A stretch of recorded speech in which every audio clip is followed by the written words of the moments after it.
తెలంగాణ ప్రజలందరికీ కూడా నమస్కారం. నేను డాక్టర్ ఆర్ఎస్ ప్రవీణ్ కుమార్. నేను మల్కాజ్గిరి మీటింగ్కు మల్కాజ్గిరి కమిషనరేట్లో సరూర్ నగర్ స్టేడియంలో ఉండే మీటింగ్కు ప్రిపేర్ అవుతుంటే ఈరోజు మరి సైబరాబాద్ పోలీసులు ఉదయమే మా ఇంటికి వచ్చి నన్ను హౌస్ అరెస్ట్ చేస్తామంటున్నారు.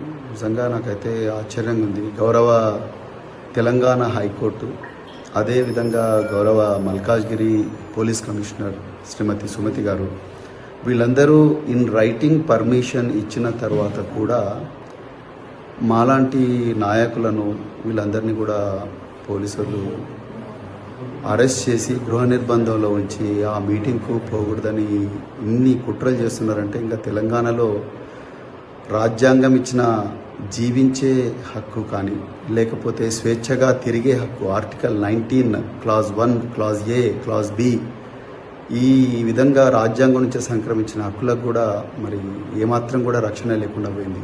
మరి ఏ ముఖం పెట్టుకొని రాహుల్ గాంధీ సంవిధాన్ బచావో రాజ్యాంగాన్ని రక్షిద్దామంటున్నారు. ఆయన శిష్యుడైన రేవంత్ రెడ్డి గారు అదే రాజ్యాంగం ఇచ్చిన హక్కులను కాలరాస్తా ఉన్నారు. ఈ పోలీస్ అధికారులకు పాపం వాళ్ళకి ఏం తెలియదు. వాళ్ళ పై అధికారులు ప్రవీణ్ కుమార్ని ఆపండి అని చెప్పిండ్రు, ఆపుతా ఉన్నారు. వాళ్ళ దగ్గర మాకు ఆ ఇన్ఫర్మేషన్ సరే ఇన్ఫర్మేషన్. నేను మా యువ నాయకులు మా ఎమ్మెల్సీ షంబీపూర్ రాజు గారు నాకు ఆ పోలీస్ పర్మిషన్ లెటర్ కూడా పంపించారు. అదే విషయాన్ని నేను వీళ్ళకు నర్సింగ్ ఇన్స్పెక్టర్ గారు కూడా చెప్పాను.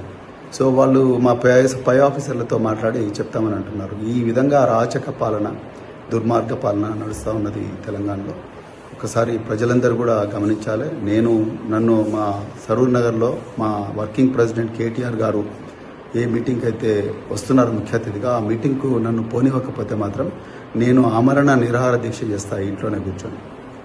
నేను డీజీపీ గారికి, హోంమంత్రి రేవంత్ రెడ్డి గారికి నేను క్లియర్గా చెప్తున్నా, ఇది ఒక వార్నింగ్. రేవంత్ రెడ్డి గారు, రాజ్యాంగం బాబాసాహెబ్ అంబేద్కర్ గారు నాకు ఆర్టికల్ 19 ప్రకారం నాకు స్వేచ్ఛగా తిరిగే హక్కు, స్వేచ్ఛగా మాట్లాడే హక్కు ఇచ్చిండ్రు. కానీ మీ పోలీసు వాళ్ళు ఇలా నన్ను ఆపుతా ఉన్నారు. నేను కంటెంప్ట్ ఆఫ్ ద కోర్ట్ వేయడం కాదు, నేను అమర నిరాదీక్ష చేస్తే నన్ను ఆ మీటింగ్ పోనీయకపోతే. జై తెలంగాణ, జై కేసీఆర్.